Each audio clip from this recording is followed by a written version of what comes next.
Horror कहानियाँ थी। अगली मौत किसकी? संजीव अपने दोस्तों राघव और प्रतीक के साथ बियर बार में बैठकर बियर पी रहा था। संजीव आज बहुत खुश लग रहा था। अरे यार, आज की पार्टी में तो मजा आ गया। तुम दोनों दोस्तों के साथ तो मेरी जिंदगी इतनी अच्छी है कि क्या बताओ कितनी अच्छी है।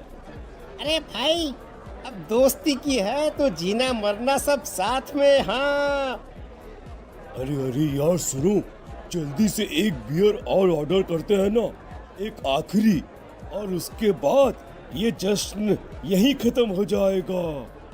अरे हाँ, क्यों नहीं। वेटर, जल्दी से 2 बियर की बोतल लेकर आओ। आज मेरे दोस्तों को जश्न मनाना है, क्यों? इतने में वहां पर एक बहुत सुंदर लड़की छोटे छोटे कपड़े पहनकर हाथ में बियर की बोतल लेकर उसके पास आती है। ये लीजिए, आपने बियर ऑर्डर की थी ना, मैं लेकर आ गई। क्या बात है यार, इस बार की वेटर तो बड़ी सुंदर है। अब बियर लेकर आई हो तो अपने हाथों से ही पिला दो ना। हाँ, क्यों नहीं, जैसा आप बोलोगे मैं वैसा ही करूँगी। क्या बात है यार, अब तो लगता है रोज यहीं आना पड़ेगा। उसके बाद वो लड़की उन तीनों को बियर सर्व कर देती है। पार्टी करने के बाद वो तीनों अपने अपने घर जाते हैं। प्रतीक संजीव और राघव को उनके घर छोड़कर जैसे ही अकेला अपनी कार में आकर बैठता है तो अचानक उसे एहसास होता है जैसे उसकी कार की पीछे वाली सीट पर कोई बैठा हुआ है। वो तुरंत पीछे मुड़कर देखता है। तुम यहाँ क्या कर रही हो? और तुम मेरी कार में कब आई? अरे तुम तो बार में वेटर थी ना। बस ऐसे ही मेरा दिल कर रहा था आपके साथ आपके घर चलने का, इसलिए मैं आपके साथ चली आई। अरे लेकिन तुम मेरी कार में आई कब? अभी कुछ देर पहले तो यहाँ पर मेरे दोस्त बैठे हुए थे। प्रतीक के इतना बोलते ही उस लड़के का चेहरा खतरनाक तरीके से बदल जाता है। उसकी आंखें पत्थर की तरह सफेद और पूरे शरीर पर नीली नीली नसें उभर आती है। गाड़ी चलाओ, पूरी स्पीड में चलाओ, और अगर तुमने गाड़ी रोकने की कोशिश भी की तो मुझसे बुरा कोई नहीं होगा। डर की वजह से प्रतीक के पसीने छूटने लगते हैं। उसका शरीर बुरी तरह से कांप रहा था। प्रतीक बिना कुछ सोचे समझे कार को फुल स्पीड से चलाना शुरू करता है। चलते चलते वो शहर से दूर एक पहाड़ी पर पहुंच जाता है और सामने अब सिर्फ पहाड़ी का किनारा दिख रहा है, जिसे देख प्रतीक घबराकर अचानक से कार को ब्रेक लगाता है। देखो, मुझे छोड़ दो मुझे। अगर मैंने गाड़ी जरा सी भी आगे बढ़ाई तो हम दोनों नीचे गिरकर मर जाएंगे। ये तो तुम्हें पहले सोचना चाहिए था ना। अब कुछ नहीं हो सकता।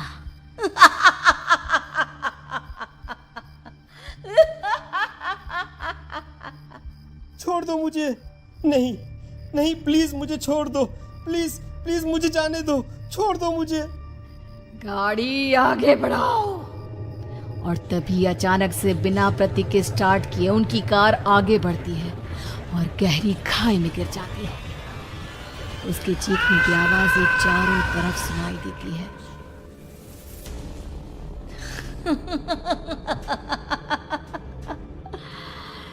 तुझे मारकर मेरे कलेजे में जल रही आग को थोड़ी शांति तो मिल गई, लेकिन अभी ये कहानी खत्म नहीं हुई।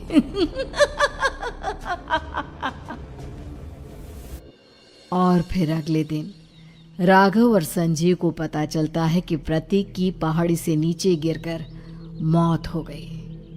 अरे कल रात की तो बात है यार, हम सब बैठकर पार्टी कर रहे थे, लेकिन मेरी एक बात समझ में नहीं आ रही। राघव शहर से इतना बाहर उस पहाड़ी पर इतनी रात को क्या करने गया था? अरे यार, वही सोचकर तो मैं भी परेशान हूँ। हम दोनों को छोड़ने के बाद तो वो सीधा अपने घर जाने वाला था। और वो आत्महत्या क्यों करेगा भाई? कल रात तक वो कितना खुश था, हमारे साथ सेलिब्रेट कर रहा था। हाँ, लेकिन पुलिस ने तो यही कहा है कि प्रतीक ने अपनी कार को जानबूझकर पहाड़ी से नीचे गिरा दिया और आत्महत्या कर ली। अरे यार संजीव, मेरी तो कुछ भी समझ में नहीं आ रहा है। चल ठीक है, अब मैं अपने घर जाता हूँ। Okay, bye. राघव अपने घर में अकेला था। दोपहर का वक्त था। तभी दरवाजे की घंटी बजी। कौन है? अरे 1 मिनट रुको, अभी आता हूँ। राघव ने जैसे ही दरवाज़ा खोला उसने देखा कि सामने एक बहुत खूबसूरत लड़की खड़ी हुई है। कौन है आप और यहाँ किससे मिलने आई हैं? देखिए ना, बाहर बारिश शुरू हो गई थी, मेरी गाड़ी खराब हो गई है। आपका घर नजर आया तो सोचा कुछ हेल्प ले लेती हूँ। क्यों नहीं, आइए ना, आइए आइए। मेरे कपड़े पूरे भीग चुके हैं, क्या आपके पास टॉवल मिलेगा प्लीज? राघव अपने बाथरूम से एक टॉवल लाकर उस लड़की को देता है। थैंक यू सो मच, अब मैं चलती हूँ। अरे इतनी क्या जल्दी है? आप चाहे तो बारिश रुकने तक यहाँ पर रुक सकती हैं। हाँ। लड़की ने पलटकर राघव की तरफ देखा। नहीं, मुझे जाना होगा, मेरा काम बाकी है। और वो वहां से चली गई। उस लड़की के जाने के बाद राघव अपने बाथरूम में नहाने के लिए गया और जैसे ही उसने बाथरूम में देखा तो उसका टॉवल वहीं पर लटका हुआ था। उसने टॉवल हाथ में लिया तो देखा कि उसका पूरा टॉवल खून के धब्बों से सना हुआ है। अरे अरे ये क्या? ये टॉवेल तो मैंने उस लड़की को दे दिया था। ये वापस मेरे बाथरूम में कैसे आ गया?